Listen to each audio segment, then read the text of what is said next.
Capricorn, hi, welcome to my channel. So today we have a reading for you, no particular subject. We're going to do my version of a Celtic cross. At the end there will be an opportunity for an extended where we'll dive in deeper. You can watch this for Capricorn, Sun, Moon, Rising, Venus, Mars, Mercury, North Node, or if any of those planets are currently transiting your 10th house. This could be for you. Thank you, however you support the channel, very much appreciated. Cross watchers, you are more than welcome. Message may well be for you. All the information is in the description box. Just hit the more button below. Capricorn. So this reading is for September. Guess what happens in September? Pluto retrogrades back into your sign on the 1st or the 2nd, depending on where you are in the world. Don't panic. You've got this. You've dealt with it for 15 years. What's 10 weeks? Not a lot. And it's barely even going to scratch the surface. It's coming in at 29 degrees. It will barely even cover half that degree before going direct again and out again. So if anything, I almost feel like this might be just a period of reminders of how far you've come. If there is anything that needs to come to the surface, let it come to the surface, because it doesn't belong with you in that next stage of your life. So just be completely aware, completely open to what comes. Bring it to the surface, let it go.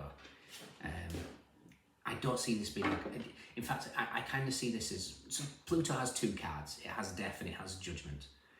This is more judgment rather than death. This is the rise after the process of complete transformation. Knight of Wands and the Seven of Pentacles. There's going to be a time for adventure. It's like the mundane is coming to an end, and we get to call it freedom.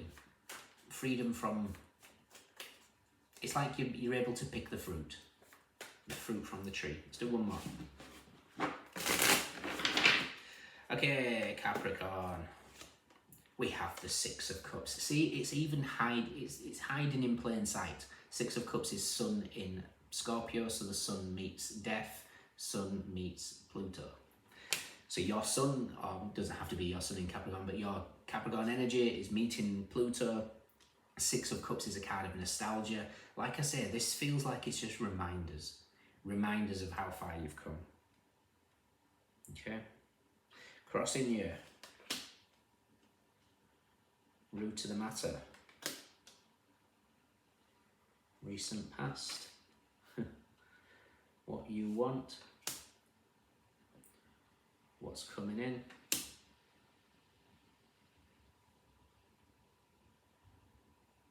How you see yourself. How others see you.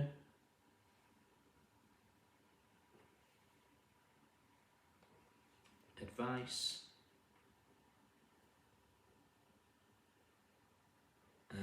Potential outcome. Nice. Nice. Okay, perfect. It's like everything is going to make sense, and it's time for.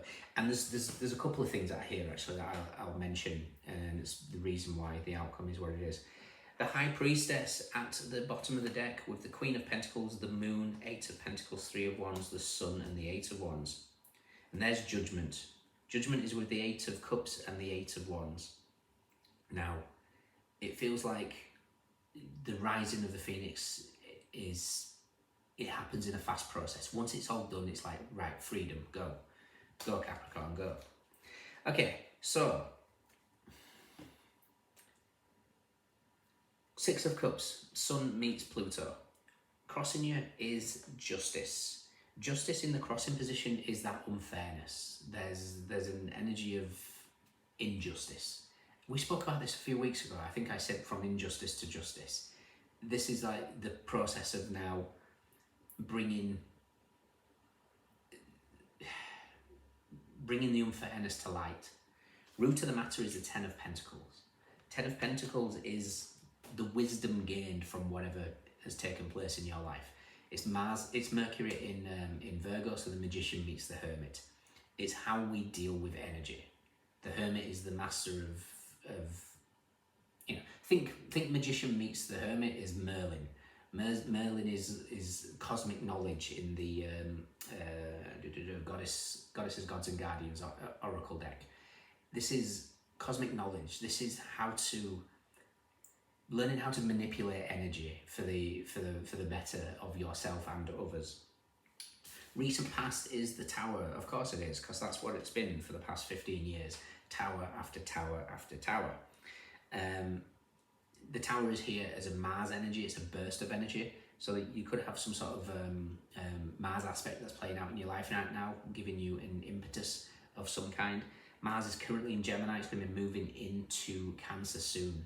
So Mars is going to be moving into your 7th house of relationships. 7th house is partnerships, but it's also contracts, especially with Libra in the crossing position, the ruler of 7th house. So this could be, yeah, I'm hearing just say yes. So whatever's coming up in your life, just say yes. What you want is a Knight of Pentacles. You want the energy that I spoke of a couple of weeks ago about the Dark Horse, that song, Katy Perry. Are you waiting for the perfect? Are you ready for the perfect storm? I feel like that's what you want now. You want Pluto to come, do the perfect storm. The perfect storm representing the elements in such a way that it spins and places what needs to be placed in whatever direction. What's coming in is the 7 of Wands. The 7 of Wands is Mars in Leo. It feels like you might have to defend your position in some format. I don't know what I'm getting there. When I first laid it down, I heard Akashic Tarot, but for the life of me, can I remember what the 7 of Wands represents in this deck?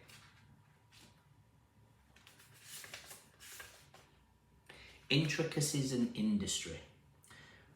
Work on a Renaissance cathedral has begun. At first, this building seems modest, but in time, its grandeur will reach several stories high and across the centuries. But now, piles of stones and rock dot the scene. A mason bends, focusing intently on a plumb bob that hangs next to a partially built wall. This instrument helps him determine if the wall is straight and true. At a very basic level, this card could indicate building or renovating a home or business.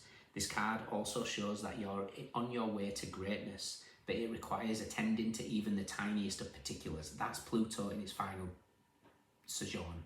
It's showing you those little intricacies, those last little things that you need to let go of, or if it's nothing to do with you personally, it's whatever's in your environment that needs to go through some sort of transformation. Be diligent with the specifics in your strategy and pay considerable attention to detail and follow through. While you may have a long-term goal in mind, the small steps are what's important now. Even the most magnificent cathedrals were built stone by stone, day by day. It is only by heaping up the small that the great can be achieved. You will achieve the 10 of Pentacles, but in your outcome, baby steps. 2 of Pentacles. Wheel of Fortune meets Capricorn. Wheel of Fortune meets the devil, Jupiter and Capricorn. So, it feels like you might have to be, when I say defending yourself in a sense, I feel like maintaining your frequency is probably the best way to put that rather than defending yourself. You know, the 7 of Wands is that pull away from the 6 of Wands. The 6 of Wands can be a card of ego. So this is, you know, raising your frequency above ego and maintaining it. That's the difficult part, maintaining it. How you see yourself is the 6 of Swords. 6 of Swords, and I'm saying, especially with the High Priestess here, and I say this in metaphorical terms, Pluto representing death, 6 of Swords and the High Priestess represents like death doulas. You're a master of death, you're a master of Pluto. You've gone through that process of, you know, moving away from the 5 of Swords, anger, frustration, resentment, you know, difficult scenarios, difficult people, difficult circumstances, people that are just there to win at all costs. Again, you know, at the end of the day, I'm Capricorn's sun myself, so, you know, I speak with just pure honesty here. The shadow aspect of Capricorn energy is the lust for power. And lust for power is not rooted in strength, but in weakness. So there's 2 sides of Capricorn. Also, not every Capricorn has done the work. And that's kind of what the outcome's suggesting here. I'm jumping ahead. Two of Pentacles, the Devil, the Ace of Cups. For me, it's representing the Wheel of Fortune is hitting the Devil, Two of Pentacles.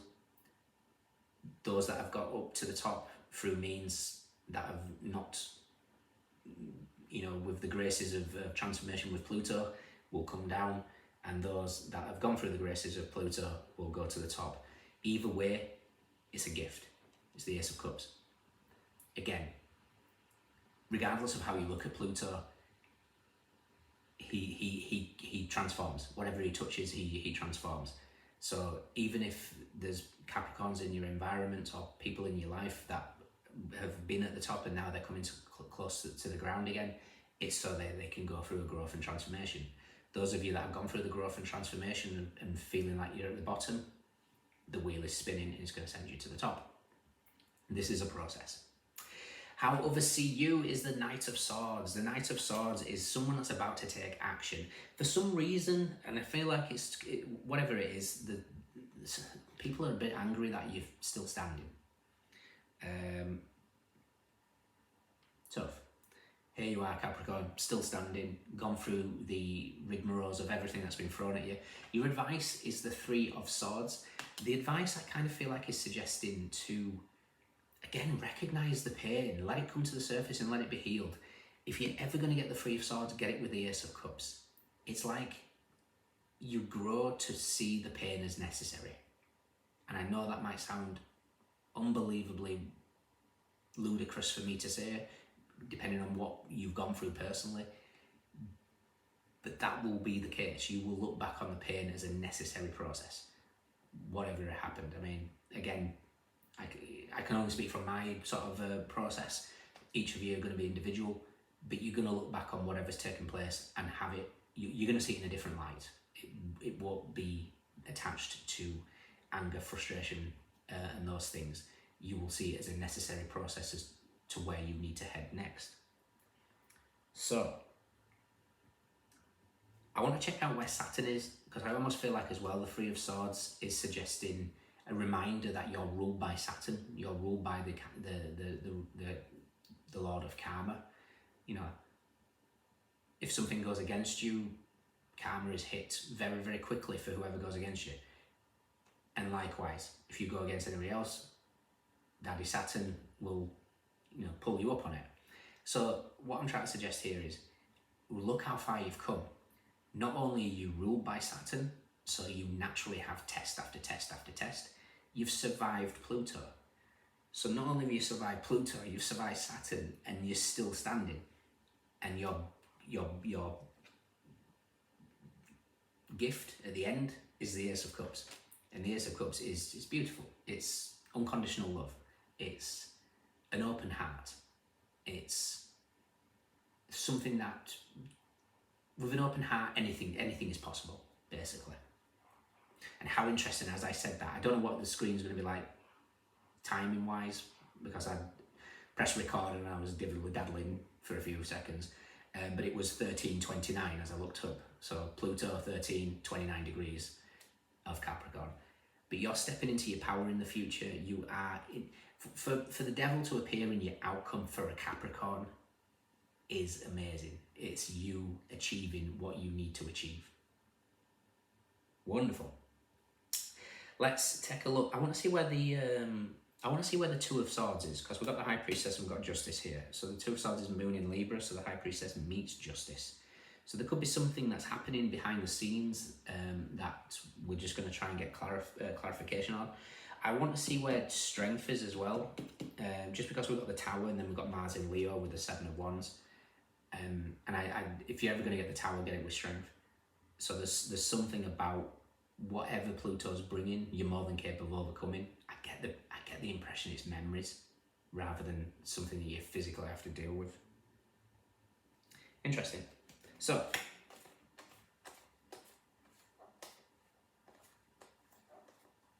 the World, which is Saturn in Libra with the Three of Swords and the Justice card here, is with the Eight of Cups and the Star card. Look at that. This is Saturn in Pisces also. You know, Saturn in Pisces rules your third house. So Saturn's having you look local community, your networking, your friendship groups, those type of things, siblings, and maybe he's doing some healing in there, or he's letting something go.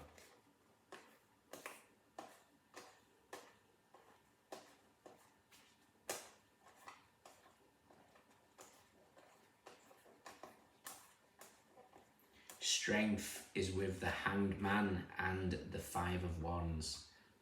Brilliant. So the Five of Wands for me is led to gold. It's Saturn in Leo, so the wheel of the world meets strength. It's Saturn led, strength, Leo, heart, gold. All the process. You are being freed. Something has. Your sacrifice will not have gone in vain. Whatever it is that you've gone through, whatever processes that you've made, is going to be worth it. Two of Swords is with the Six of Wands and the Hierophant. This is victory in terms of spiritual growth. This is a cutting away from, call it,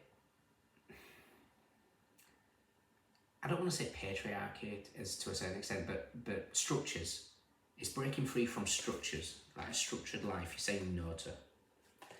Also with the Hierophant next to the Ten of Swords here. Now the Ten of Swords in different decks is Sedna. Sedna represents that, again, patriarchy, but it's the betrayal of the father wound, the 10th house wound, which is what you guys rule. It's the wound of, you know, not conforming to whatever is at play. That betrayal that has been in Taurus since the 1960s is done. It's moved into Gemini, and that was in your 5th house of romance, creativity, and children. All these things, there's no more betrayal. Pluto is making sure that all that's changed. Betrayal is done. It's time for you to start receiving the good in life again. I want to see where the Wheel of Fortune is as well. Okay, the Wheel of Fortune is with the Knight of Wands and the Queen of Swords. And the Queen of Swords is next to Death. Okay, it's just backing me up what I said. The Wheel of Fortune is spinning. The Knight of Wands is a card of freedom. So those that are at the bottom and coming to the top, you're gonna feel free. Those that are at the top that were required to go to the bottom, they're gonna face. For me, this just screams Kalimar. Because Kalimar, she's at the top deck, she looks very much like Kalimar does, the Queen of Swords. The Death card in the Astro Matrix deck is Kalimar, and it just reminds me of the Alchemy series that I did. So yeah, things are shifting. I love seeing that. If you're going to see the Death card, see the Page of Cups straight afterwards. It's a promise of good things around the corner. The Empress and the Emperor are together with the Lovers. You're getting everything you desire. And the Magician is with the Three of Pentacles and the Fool. Beautiful. There's just this energy of freedom, this energy of it's over. It's over. So there's not long left. Breathe through this period. Like I said, there's possibly going to be reminders, but the outcome promises that open heart, unconditional love, and the universe just filling it with joy, happiness, whatever it is that you desire. Okay? Good stuff. In your extended, what should we look at? We'll concentrate on we'll take the energy of the future. What we know, what we don't know, recent past advice and potential outcome. Although, stay grounded and stay in the moment right now, but we will tap into the future a little bit. Okay, if you enjoy me, fantastic. If not, let me know if it resonates. Sun in Scorpio, Libra, Mercury in Virgo, Aries and Scorpio, Mars in Leo, Mercury in Aquarius, Saturn in Libra, Jupiter in Capricorn, Cancer, Pisces, Sun in Virgo, Sun in Aries, Leo, Mercury in Sagittarius, Libra and Scorpio, Saturn in Pisces, Capricorn, Aquarius, Venus in Cancer, Mercury in Cancer. We have cups, we have wands, we have pentacles, we have swords. Everyone is here. Those are your standouts. Take care. Let me know. See you soon.